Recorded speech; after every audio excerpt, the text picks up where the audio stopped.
Hoy que celebramos el Día de los Padres, debemos aprovechar la coyuntura y ser recordados de las responsabilidades que tienen los padres.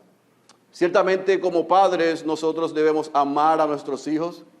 Ciertamente como padres nosotros debemos liderar y guiar a nuestros hijos.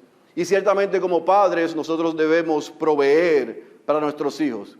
Pero una de las responsabilidades mayores que tenemos los padres es poder delinear, ayudar a nuestros hijos a que ellos entiendan cuáles son sus responsabilidades, cuáles son sus deberes, ayudarles a crear un mapa, cómo se ve su relación, la relación de ellos como hijos con nosotros como padres, pero también cómo se ve la relación de ellos con otros. Ese no es el trabajo de mamá, ese no es el trabajo de la iglesia, ese no es el trabajo de la escuela, ese es el trabajo de los padres.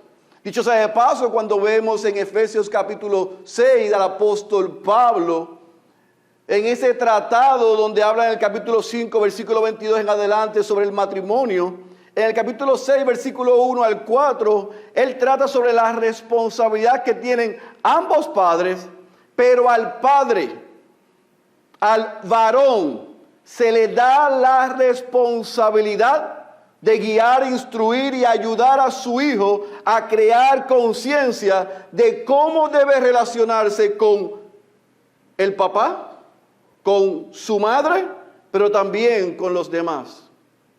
En la providencia de Dios, porque nosotros no somos tan inteligentes. En la mañana de hoy que el mundo celebra el Día de los Padres y somos recordados de cuáles son algunas de nuestras responsabilidades, en el texto que nos corresponde en esta mañana, vamos a ver a Dios como Padre hacer eso con sus hijos. Dios como Padre se está asegurando de que sus hijos entiendan cuáles son sus responsabilidades y sus deberes en su relación vertical con Él, pero también en su relación horizontal con otros creyentes, hermanos, pero también con su prójimo. Pero yo no quiero ir de lleno al capítulo 20 que nos corresponde en esta mañana, sin ayudarle a usted a recordar qué es lo que hemos visto hasta ahora. Le dije hace varias semanas atrás que el libro de Éxodo lo podemos dividir en 3 etapas y en 3 fases. Del capítulo 1 al capítulo 18, nosotros vemos a Dios por pura gracia darle libertad al pueblo que Él escogió. El mismo Dios que hizo un pacto con Abraham y le dijo que de su descendencia iban a ser benditas todas las naciones de la tierra. Escoge a ese pueblo para sí. Y aun cuando ellos están en servidumbre y en esclavitud, Él los liberta. No por nada especial que ellos tengan, sino por la gracia, puro afecto de su voluntad. Así que del capítulo 1 al capítulo 18 hemos estado inmersos viendo ese proceso donde ellos finalmente terminan siendo libertados, libres de los egipcios. La semana pasada, en el capítulo 19, con el pastor Luis, hasta el capítulo 34, vamos a estar viendo la segunda fase de este libro. ¿Cuál es? Las demandas que Dios le hace a sus hijos. Dios requiere que sus hijos le obedezcan, que cumplan con lo que Él exige.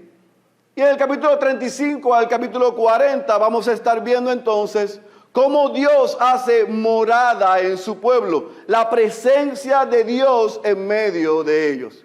Así que yo quiero que mientras seguimos navegando en este libro, usted no pierda de perspectiva mientras vamos leyendo y estudiando los capítulos en qué fase y en qué etapa estamos. ¿Estamos claros?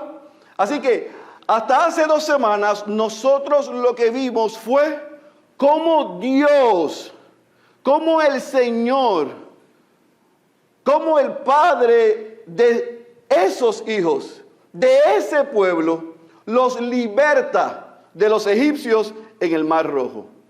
Vemos a ese Dios que provee para ellos cuando están en gran necesidad en el desierto de agua y de alimentos. Vemos a ese Dios que le da victoria ante la primera amenaza de pueblos enemigos, los amalecitas. Y vemos a ese Dios estableciendo estructura, estableciendo la forma de liderar, de cuidar y de atender a su pueblo. Ahora, la semana pasada en el capítulo 19, cuando entramos de lleno al Dios que comienza a demandar, vimos que ese pueblo que está allá en el monte Horeb, en el monte Sinaí, en el mismo lugar donde Dios había llamado a Moisés, donde le había dado la misión a Moisés, ahora ese Dios se hace presente. Hay una teofanía.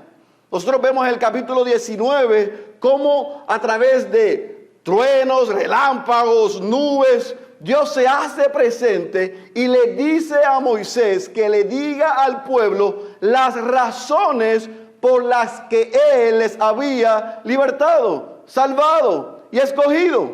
Y nosotros vimos ahí en el capítulo 19 que Dios les recuerda a su pueblo por qué les sacó de Egipto en el versículo 4.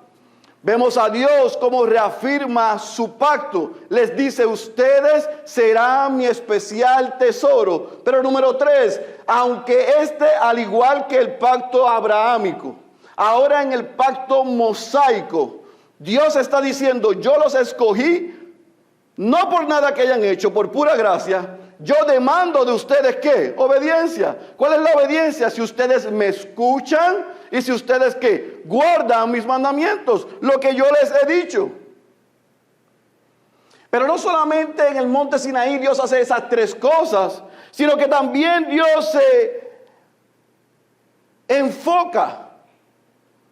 Dios toma el tiempo para poder ayudar a su pueblo a que tuvieran paz y seguridad en que Él estaba garantizándoles a ellos que ellos eran su posesión. Y hay 3 expresiones que se utilizaron en el versículo 5 y en el versículo 6 que son importantes. Nosotros vemos que Dios le llama a su pueblo mi especial tesoro. Dios le llama a ellos real sacerdocio. Dios le llama nación santa. En otras palabras, Dios le está diciendo a su pueblo, ustedes son mi posesión, pero ustedes tienen una responsabilidad. No es simplemente que yo los liberté de Egipto para que alardearan de que yo los escogí. No, yo los liberé de Egipto para que ustedes sirvan como sacerdotes, como mis representantes ante las otras naciones. Y no solamente eso, sino que Dios les exige, esto es importante, yo espero que no se le haya pasado por encima de la cabeza la semana pasada, en el magistral sermón que predicó el pastor Luis, sino que Dios exige consagración. Dios exige que su pueblo se consagre, se aparte, venga de manera reverente al encuentro con Dios. Y el Dios Padre que les ama estableció límites. Todo eso sucedió allí en el monte Sinaí. Así que el Dios que hizo estas 6 cosas, en esta mañana, escuche bien, comienza a darle a su pueblo su ley. Hoy vamos a comenzar a ver desde esta mañana la ley del Señor. Así que sin más preámbulos te pido que vayas a tu Biblia, al libro de Éxodo capítulo 20. Éxodo capítulo 20. Y mientras usted lo encuentra, yo quiero que usted, basado en lo que hemos repasado, entienda esto. El Dios que los convirtió a ellos de esclavos a real sacerdocio es el Dios que demanda de ellos obediencia y adoración. Otra vez, el Dios que los sacó a ellos de la esclavitud de Egipto y los hizo sus real sacerdocio, demanda de ese pueblo, requiere obediencia y adoración. ¿Estamos claros?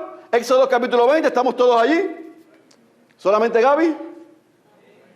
Gracias por los otros 2 que dijeron amén. Leemos la santa y poderosa palabra de nuestro Señor. Y habló Dios todas estas palabras diciendo: yo soy el Señor tu Dios, que te saqué de la tierra de Egipto, de la casa de servidumbre. No tendrás otros dioses delante de mí. No te harás ídolo, ni semejanza alguna de los que está arriba en el cielo, ni abajo en la tierra, ni en las aguas debajo de la tierra. No los adorarás ni los servirás, porque yo, el Señor tu Dios, soy Dios celoso, que castigo la iniquidad de los padres sobre los hijos hasta la tercera y cuarta generación de los que me aborrecen, y muestro misericordia a millares, a los que me aman y guardan mis mandamientos. No tomarás el nombre del Señor tu Dios en vano, porque el Señor no tendrá por inocente al que tome su nombre en vano. Acuérdate del día de reposo para santificarlo. 6 días trabajarás y harás toda tu obra, mas el séptimo día es día de reposo para el Señor tu Dios. No harás en él obra alguna, tú, ni tu hijo, ni tu hija, ni tu siervo, ni tu sierva, ni tu ganado, ni el extranjero que está contigo. Porque en 6 días hizo el Señor los cielos y la tierra, el mar y todo lo que en ellos hay, y reposó en el séptimo día. Por tanto, el Señor bendijo el día de reposo y lo santificó. Honra a tu padre y a tu madre para que tus días sean prolongados en la tierra que el Señor tu Dios te da. No matarás, no cometerás adulterio, no hurtarás, no darás falso testimonio contra tu prójimo, no codiciarás la casa de tu prójimo, no codiciarás la mujer de tu prójimo, ni su siervo, ni su sierva, ni su buey, ni su asno, ni nada que sea de tu prójimo. Versículo 18. Y todo el pueblo percibía los truenos y relámpagos, el sonido de la trompeta y el monte que humeaba. Y cuando el pueblo vio aquello, temblaron y se mantuvieron a distancia. Entonces dijeron a Moisés: habla tú con nosotros y escucharemos, pero que no hable Dios con nosotros, no sea que muramos. Y respondió Moisés al pueblo: no temáis, porque Dios ha venido para poneros a prueba, y para que su temor permanezca en nosotros, y para que no pequéis. Y el pueblo se mantuvo a distancia mientras Moisés se acercaba a la densa nube donde estaba Dios. Entonces el Señor dijo a Moisés: así dirás a los hijos de Israel: nosotros habéis visto que os he hablado desde el cielo. No haréis junto a mí dioses de plata ni dioses de oro, no os los haréis. Harás un altar de tierra para mí, y sobre él sacrificarás tus holocaustos y tus ofrendas de paz, tus ovejas y tus bueyes. En todo lugar donde yo haga recordar mi nombre, vendré a ti y te bendeciré. Y si me haces un altar de piedra, no lo construirás de piedras labradas, porque si alzas tu cincel sobre él, lo profanarás. Y no subirás por gradas a mi altar, para que tu desnudez no se descubra sobre él. Vamos a orar una vez más. Padre, rogamos tu asistencia una vez más, no solamente para el predicador, sino también para tu pueblo. Que a través de estos 26 versículos podamos ser lo más fiel a ellos, y que tu Espíritu, oh Dios, lo aplique a nuestras vidas. Que tu iglesia sea edificada, y que los que no son hoy tu pueblo, tú los salves y los llames a ti. Esa es nuestra oración, en el nombre poderoso de Jesús. Amén, amén, amén. ¿Cómo vamos a dividir estos 26 versículos? Lo vamos a dividir en 3 partes, en 3 porciones. La primera porción que yo quiero que discutamos es del versículo 3 al versículo 11, es la relación del pueblo con Dios. Otra vez, versículo 3 al versículo 11, y no se asuste, voy a explicar el 1 al 2 ya mismo. El versículo 3, versículo 11, la relación de Dios o del pueblo con Dios. Del versículo 12 al versículo 17 vamos a ver la relación entre ellos, con otros, entre el pueblo de Dios con otros prójimos, con otros hermanos, con otros pueblos. Y entonces vamos a ver del versículo 18 al versículo 26 las exigencias de esa relación. Otra vez, la relación del pueblo con Dios, la relación con otros y las exigencias de la relación. Pero antes de desempacar todos estos 26 versículos, yo quiero que usted note lo que Moisés nos dice que sucedió en el versículo 1 y en el versículo 2. Vemos que Dios está hablando. Ahora, en el versículo 1 y el versículo 2, es importante que usted note que Moisés nos dice a nosotros que Dios está hablando directamente al pueblo. En el capítulo 19 nosotros vimos a Dios hablándole al pueblo a través de ¿quién? Del intermediario. ¿Que era quién? Moisés. Ahora en el versículo 1 y versículo 2 nosotros vemos a Dios hablando directamente a su pueblo y hace tres cosas que yo quiero que usted note. Número uno, Dios se presenta a sí mismo. Número dos, Dios les recuerda lo que Él hizo. Y número tres, Dios vuelve otra vez a llamar la atención de su pueblo a que recuerden cuál era su posición. Yo los saqué de la servidumbre. Ya ustedes no son esclavos. El versículo 1 y el versículo 2 es sumamente importante que nosotros lo entendamos en el contexto. Dios está hablando directamente con su pueblo, se está identificando, les recuerda lo que Él hizo, pero les recuerda su estatus actual. Yo soy el Dios que los saqué de Egipto, ya ustedes no son servidumbre, son mi posesión, son mi tesoro, son sacerdocio, son nación santa. ¿Estamos claros? ¿Esto es importante? Sí, es sumamente importante.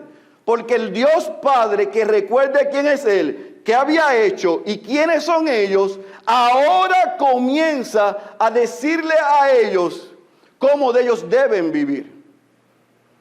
Y del versículo 13 al versículo 21 nosotros vamos a ver lo que se conoce como el decálogo, como los 10 mandamientos. Aunque nunca en aquel momento se llamó 10 mandamientos, realmente lo que está sucediendo allí es el ¿qué? El decálogo. Dios está dando literalmente 10 palabras. Deca, 10, logos, palabra. Dios le está dando a su pueblo 10 palabras, 10 exigencias y 10 instrucciones que son parte, escuchen bien, de la ley moral que Dios le está dando a su pueblo.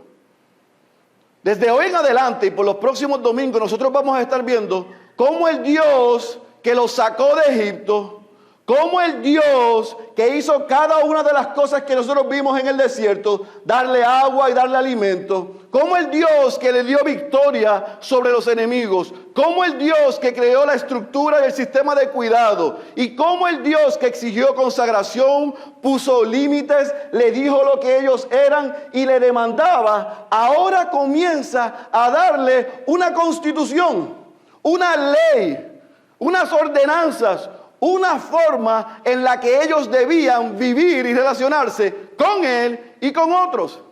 Pero esa ley del Señor se divide en tres: la ley moral, la ley civil y la ley ¿qué? Ceremonial. Nosotros en esta mañana lo que vamos a estar viendo es los 10 mandamientos que son parte de la ley moral que Dios le da a su pueblo. Y otra vez esa ley moral va en dos direcciones. Va verticalmente en su relación del pueblo con Dios y la relación entre ellos. ¿Estamos claros? ¿Seguros? Muy bien. Pues entonces, si tenemos eso claro, veamos nuestro primer punto. La relación del pueblo con Dios. Y vemos el versículo 3 al versículo 11 que hay 4 palabras, 4 mandamientos. Otra vez, esas 4 palabras y esos 4 mandamientos, de esos 10 mandamientos, de esas 10 palabras que Dios le da, esas primeras 4 son única y exclusivamente entre cómo se ve el pueblo en su relación con Dios. Cómo se ve el pueblo en su relación con Dios. Así que es el pueblo con Dios. Los primeros 4 mandamientos son cómo se establece y cómo Dios espera que su pueblo se relacione con Él.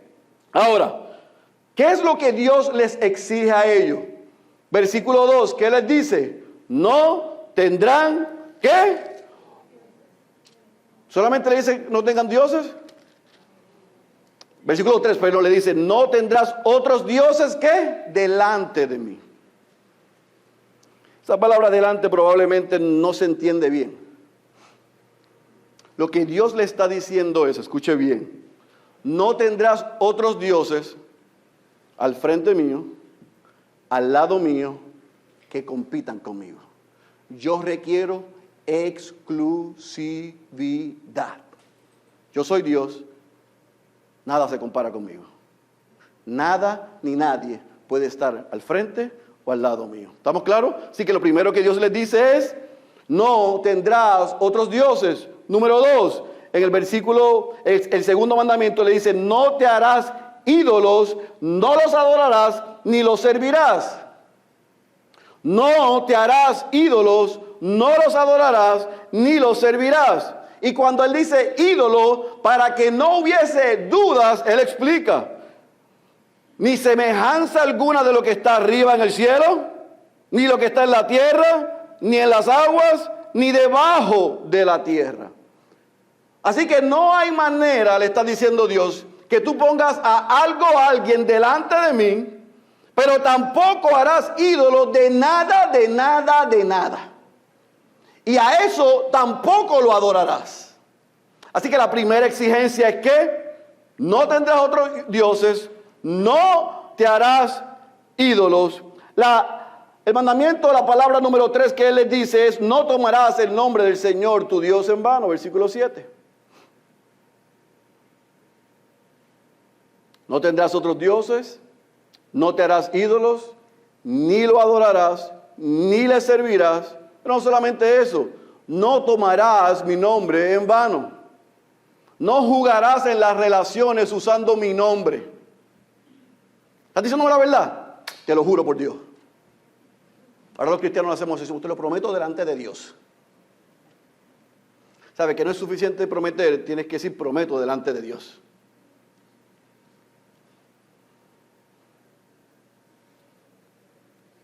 En nuestro vocabulario el nombre de Dios no es reverenciado, no es respetado. Dios está diciendo, no usarás mi nombre en vano. Yo estoy apartado, yo soy distinto, yo soy diferente. Recuerda no usar mi nombre en vano. El cuarto mandamiento en la relación del pueblo con Dios les dice que acuérdate del día de reposo. Literalmente Dios le estaba diciendo, y del versículo 8 al versículo 11 Él lo amplía, pero literalmente le está diciendo, yo he establecido en mi sistema de estructura de gobierno y de sociedad los días para que ustedes trabajen y laboren, pero hay un día que es separado para mí, para descansar en mí, para intimar conmigo y para ustedes recuperar fuerzas. Ahora, para aclarar esto, nosotros sabemos que en el nuevo pacto la iglesia, en vez de tomar el último día de la semana para reposo, el primer día de la semana celebramos la resurrección de nuestro Señor Jesucristo y por eso nos reunimos. ¿Estamos claros? Así que el principio es, no pondrás a nadie ni a nada delante de mí. No harás ídolos de nada, de nada. No usarás mi nombre en vano y acuérdate que en mí tú puedes descansar y debes intimar conmigo. ¿Estamos claros?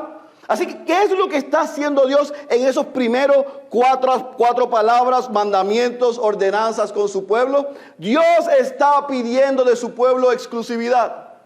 Dios es un Dios celoso. Dios no comparte su gloria con nada ni con nadie. Es como si literalmente Dios les estuviese diciendo, no coloques tu amor, tu confianza en otro lugar o en otra persona que no sea en mí. Y no solamente eso, en mí tú puedes hallar descanso. Recuerden lo que había sucedido hasta el momento. Recuerden lo que ha sucedido, lo que viene pasando.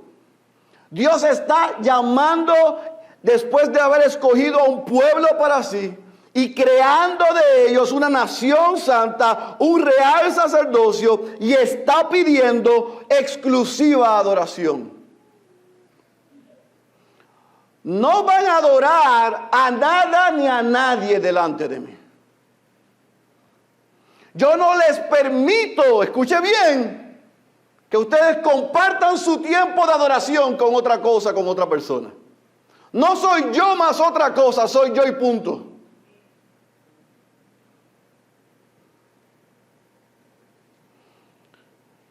Porque nuestro Dios es un Dios celoso. Porque nuestro Dios es un Dios exclusivo. Él no solamente nos creó, Él también nos salvó. Pero nos salvó para que nosotros le adoremos a Él, solamente a Él. No a Él ni a mi cónyuge, no a Él ni a mis hijos, no a Él ni a mi trabajo, no a Él ni mi carrera, no a Él ni mi hobby, no a Él ni nada. Es solamente a Él. No haremos otros dioses. No los vamos a adorar. No haremos ídolos. No utilizaremos el nombre de Dios en vano. Y descansaremos en Él. Tendremos intimidad con Él. ¿Estamos claros? Así que en esos primeros 4 versículos Dios establece cómo se iba a ver la relación del pueblo con Dios. Sin embargo, del versículo 12 al versículo 17, Dios transiciona y después de decirle, así se verá tu relación conmigo, oh Israel, ahora te voy a decir cómo se ve la relación entre ustedes, entre Israel con Israel, entre los hijos con los hijos, pero también con los prójimos. Y nosotros vemos del versículo 12 al versículo 17, 6 mandamientos, 6 palabras que Dios les da a el pueblo, a sus hijos, para que hubiese una comunidad que se hiciese bien, una comunidad que reflejara su gloria, una comunidad que viviera en orden. Y el quinto mandamiento, o el primero de la segunda sección entre las relaciones interpersonales, es honra a tu padre y a tu madre. Número 2, mandamiento número 6, no matarás. Número 3, mandamiento número 7, no cometerás adulterio. Número 8, no robarás.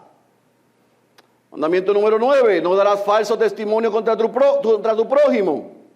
Y número 10, no codiciarás, y para hacerlo fácil, nada. Porque no me cabía en la línea, era. Si no me iba a ir por encima, debajo de la franja. No codiciarás nada de nada.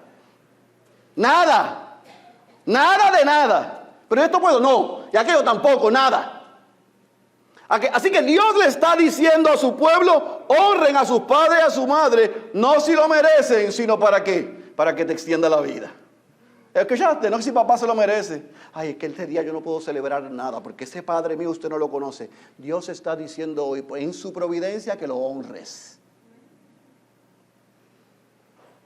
Dios está diciendo que no mates. Dios está diciendo que no cometas adulterio. Dios está diciendo no robes, no des falso testimonio contra tu prójimo. Para decirlo en español puertorriqueño, no seas chismoso. El mal entendió. O sea chismoso, lenguilargo, murmurador, canceroso. ¿Tiras una aquí, tiras una allá para dañar la unidad? No, eso es pecado. No pegas contra tu hermano, nada más, pegas contra el Dios 3 veces santo. No codiciarás. ¿Qué es lo que está haciendo Dios en estos 6 mandamientos? ¿Qué es lo que Dios está estableciendo en las relaciones interpersonales? Simplemente Dios está recordándole a ellos cómo Él espera que ellos vivan por lo que Él había hecho en ellos. Dios está esperando que ellos entiendan cómo Él espera que ellos vivan por lo que Él había hecho en ellos. Podemos resumir estos 10 mandamientos, como dijo alguien. Lo más importante del decálogo es saber que Dios merece el primer lugar en nuestras vidas. Lo más importante en el decálogo es saber que Dios merece el primer lugar en nuestras vidas. En segundo lugar, debemos tratar a los demás de manera justa.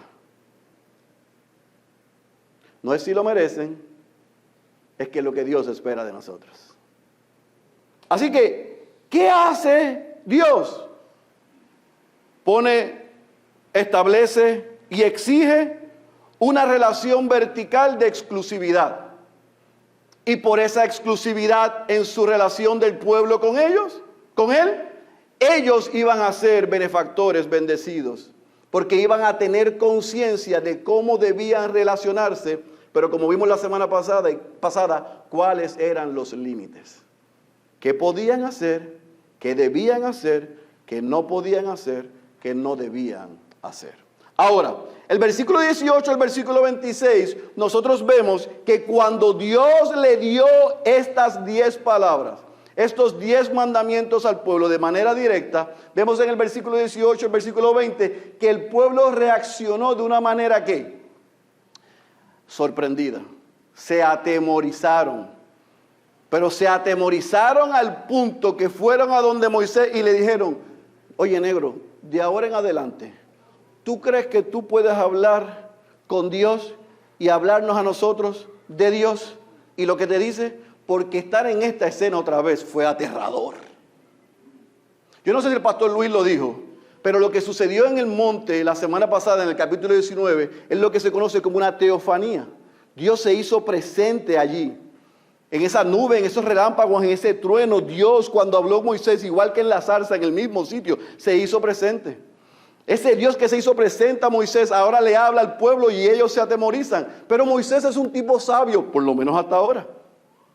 Porque utilizó el temor reverente que le dio a ellos por lo que habían escuchado de parte de Dios como una herramienta positiva para cuidarlos a ellos y recordarles: Dios es un Dios santo.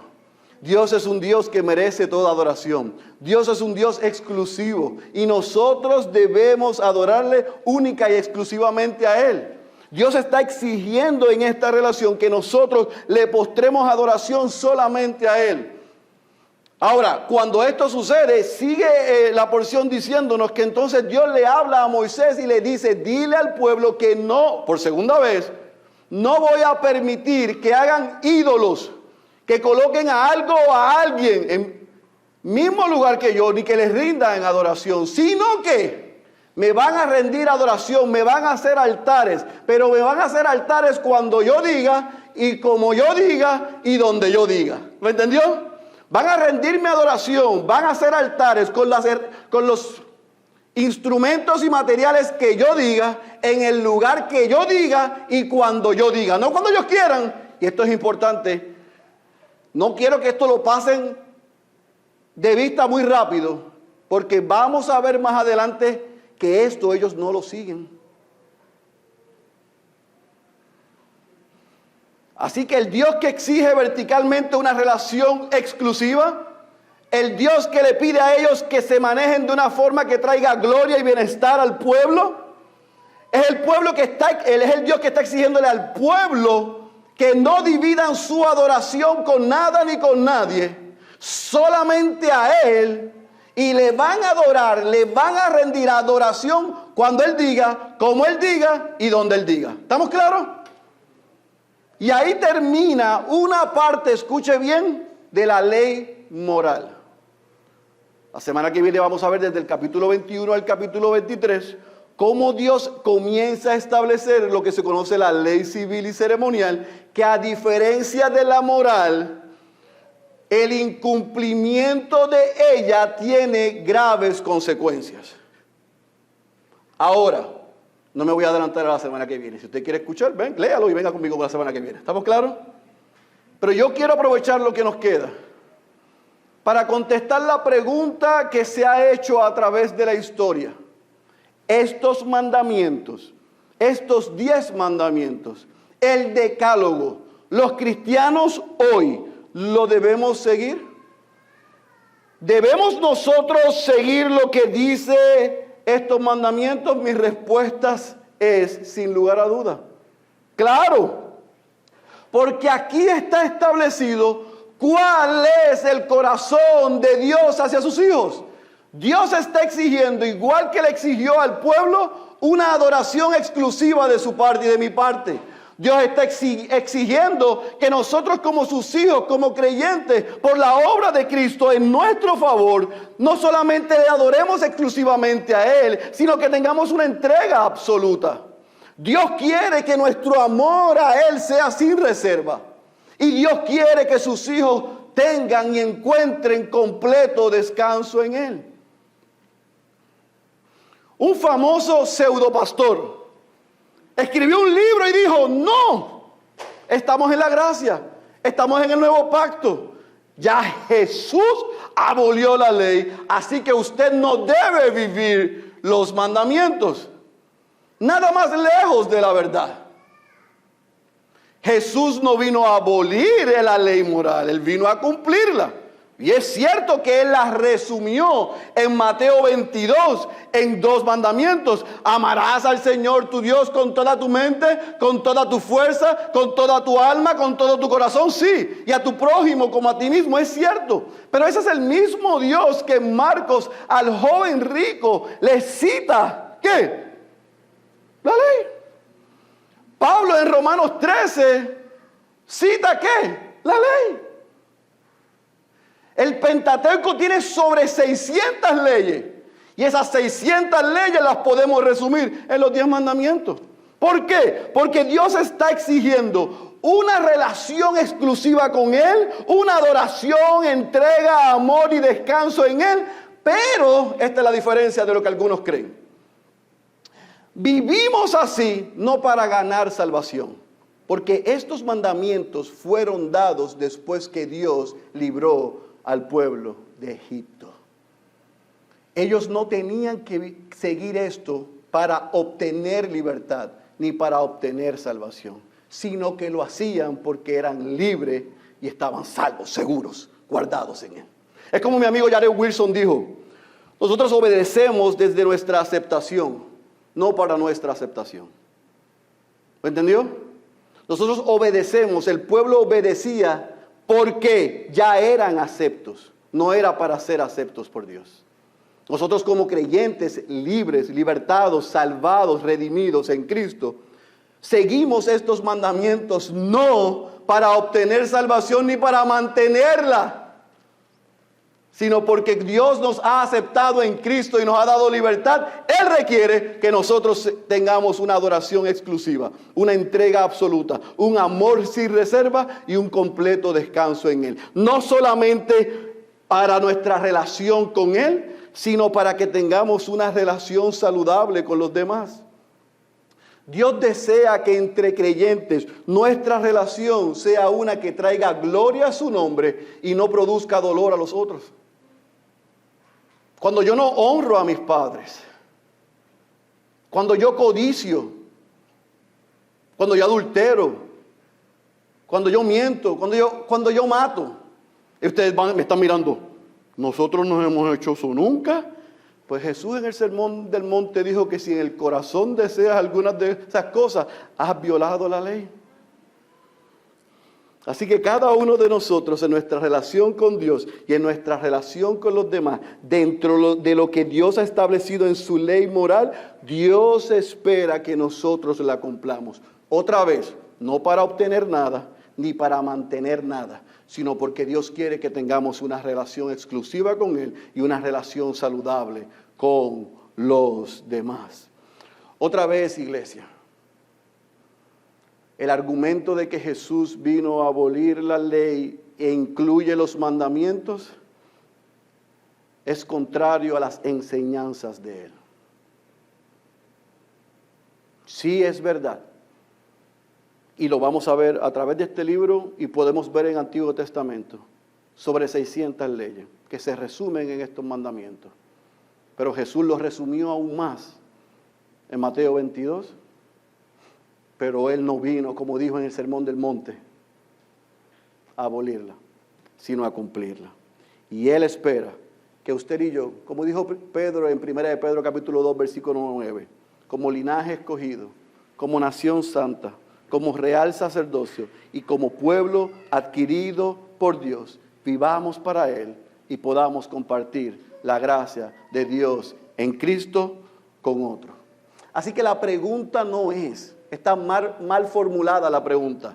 ¿Debemos seguir los mandamientos? No es la pregunta correcta. La pregunta correcta es, ¿estamos amando a Dios por encima de todo y todos? ¿Y cómo estás amando a otros? Esa es la pregunta correcta. O sea, los teólogos de jaula, que aprenden un poquito y creen que lo saben todo, que todo es gracia, pero no entienden la gracia, son los que toman esto totalmente fuera de contexto. Dios exige adoración exclusiva y Dios exige que nosotros tengamos relación con otros. Por lo tanto, aunque Jesús cumplió esto, la resumió y la demandó, utilizando el resumen de Jesús en Mateo 22, ¿estás amando a Dios con todo tu corazón, toda tu mente y toda tu alma?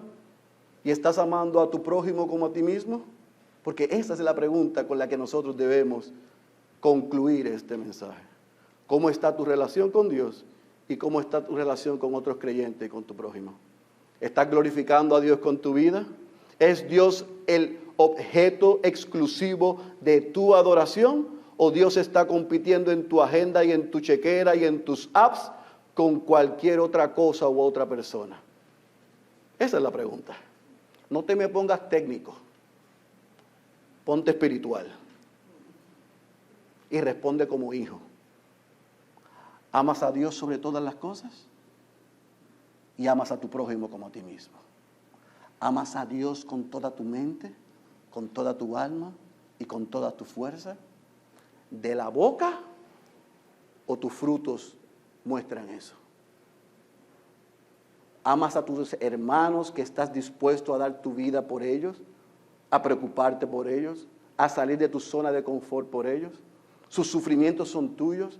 ¿Oras por ellos o murmuras de ellos?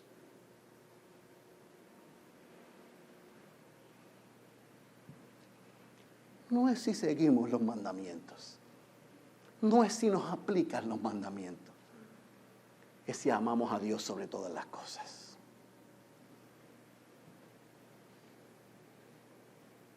Ahora, por 800 veces, antes de cerrar, la ley moral de Dios, resumida en estos mandamientos, la hacemos, la cumplimos y nos esforzamos en vivirla, no para obtener algo, ni para mantener algo. Lo hacemos porque en Cristo, por sus méritos, por su obra, por su vida, por su muerte y por su resurrección, hizo posible que usted y yo seamos el especial tesoro de Dios, la nación santa, el pueblo adquirido de Él, para nosotros poder, por la gracia de Él, hacer lo que Él espera de nosotros. Amarle a Él, amar a otros y anunciar ese evangelio a otros. Así que cuidado, que ahora salga diciendo, ciertamente Dios requiere mi adoración, tengo que amar a mis hermanos y me voy a esforzar en hacerlo para ganar el favor de Dios. Usted no entendió nada, espera hasta el martes que Jay suba el sermón y escúchelo otra vez. Porque yo no he dicho eso. Yo he dicho que hacemos esto porque igual que el pueblo de Dios, hemos sido rescatados, hemos sido salvos, no por nuestros méritos, sino por los méritos de Cristo. Y aquel que es salvo, que es pueblo y que pertenece a Dios, debe vivir para la exclusiva honra y adoración de Él, con un amor absoluto y una entrega total. No compite Dios con nada, sino que las otras cosas quizás competirán con Dios, pero siempre termina ganando Dios. A la buena, porque queramos hacerlo, o escuche, a la mala, porque nos quiebre. Pero Él está invicto. Mi oración por nosotros, es que en esta tarde ya, nosotros como iglesia, podamos examinar nuestras vidas.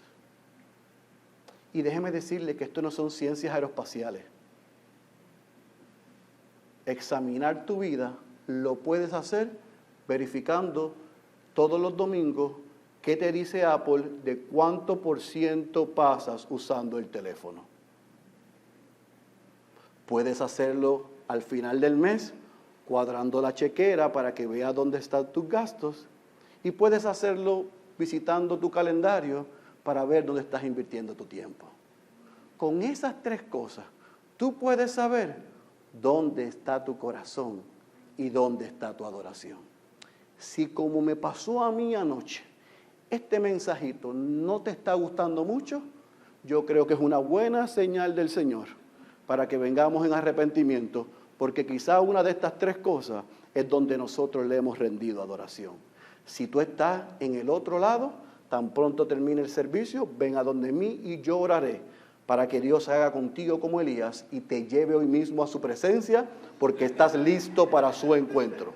Pero si tú eres como nosotros, que reconocemos que Dios muchas veces pasa a un segundo plano, hoy es tarde de arrepentimiento, de confesión, pero también de libertad, porque Cristo ha hecho posible que cuando somos expuestos por su palabra y por el poder del Espíritu, en qué no estamos haciendo bien, nos podemos acercar al trono de la gracia y vamos a hallar lo que necesitamos. Y eso incluye no solamente oportuno socorro, sino también perdón. Así que si tú eres como yo y reconoces que otras cosas han estado compitiendo con tu adoración y mi adoración a Dios, hoy confesemos y arrepintámonos. Pero si tú no eres como nosotros, que no es que las cosas están compitiendo con Dios, sino que tú estás rendido en adoración a otras cosas o a otras personas, amigo que estás aquí, yo tengo una mala noticia para ti. La ley del Señor te condena. Pablo en Romanos y en Gálatas es muy claro. La ley del Señor te condena. Si tú vives adorando a otro o a otros, si tú vives no honrando, codiciando, hurtando, matando, dando falso testimonio, tu vida está en peligro. Pero la buena noticia es que aunque la ley del Señor te condena por tú rechazarla, si hoy el Señor ha quitado la venda de tus ojos y tú sientes algo que no puedes explicar, corre a Cristo hoy. Arrepiéntete de tus pecados y confiesa a Jesucristo como Señor y Salvador de tu vida. Eso hará que pertenezcas a este pueblo. Un pueblo imperfecto, pero que se esfuerza por la gracia de nuestro Señor Jesucristo en adorar a ese Dios perfecto. Y por la gracia del Señor Jesucristo, cada día nos da lo que necesitamos para adorarle bien a Él y poder amar a otros. Al final del día, amados, los que son iglesia, somos recordados en esta tarde de las palabras del apóstol Juan, en primera de Juan capítulo 5, versículo 3, que estudiamos y leímos hace unos meses atrás. Porque este es el amor de Dios, que guardemos sus mandamientos, y sus mandamientos no son difíciles. Para los hijos de Dios, en Cristo, esto es posible. Para los que no son hijos de Dios, corre a Cristo y te unirás a una familia que puede cumplir eso única y exclusivamente por la gracia de nuestro Señor Jesucristo. El que tenga oídos para oír, yo ruego que haya escuchado la voz de Dios. Cierre sus ojos, por favor. Padre, gracias. En esta tarde ya,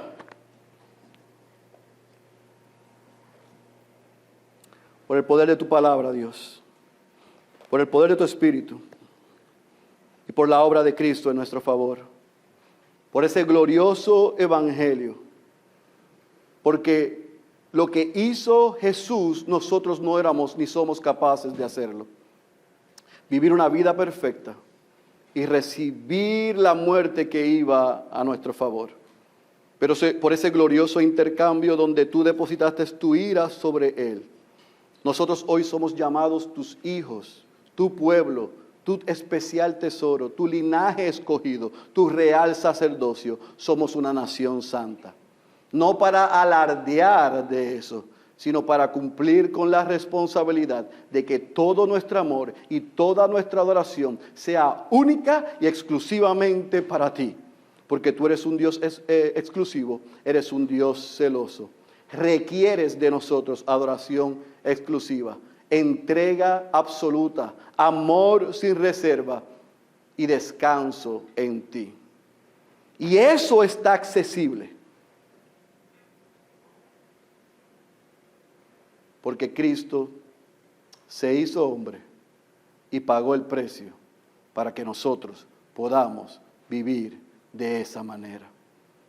Oh Dios, así que la pregunta que tú nos has hecho al culminar este mensaje en esta tarde, sin conocer los corazones de los que estamos aquí, yo la voy a contestar de manera grupal.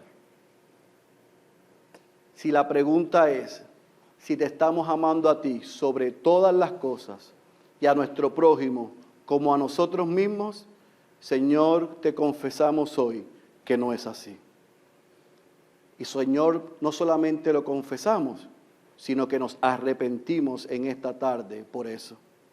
Perdónanos como tus hijos. De lo más profundo de nuestro corazón, Señor, perdónanos. Perdónanos porque tú has bendecido nuestras vidas. Tú has suplido nuestras necesidades. Tú nos has dado las peticiones de nuestros corazones según tu voluntad. Señor, tú nos has dado mucho más abundante de lo que nosotros podemos pedir o pensar. Y cuando tú nos has bendecido, nos has suplido, nos has sanado y nos has librado, tú has pasado a un segundo plano. Oh Dios, hoy en la Iglesia Bautista Ciudad de Dios, habemos muchos como los 9 leprosos, que clamamos a ti por misericordia, y tú tuviste misericordia, y nosotros corrimos y nos olvidamos de ti. Y nos encontramos contigo en la próxima crisis, en la próxima necesidad. Perdónanos, Señor, porque con vergüenza aceptamos hoy que nuestra adoración a ti no es exclusiva.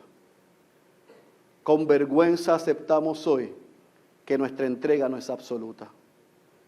Con vergüenza aceptamos hoy que nuestro amor a ti es con reservas. Y con vergüenza hoy aceptamos que buscamos descanso, placer y confort en otros y en otra cosa que no eres tú. Sí, Señor, yo sé que esto no tiene explicación humana. No es posible que aquel que tú has bendecido tanto y has perdonado tanto y has amado tanto, te dé migajas.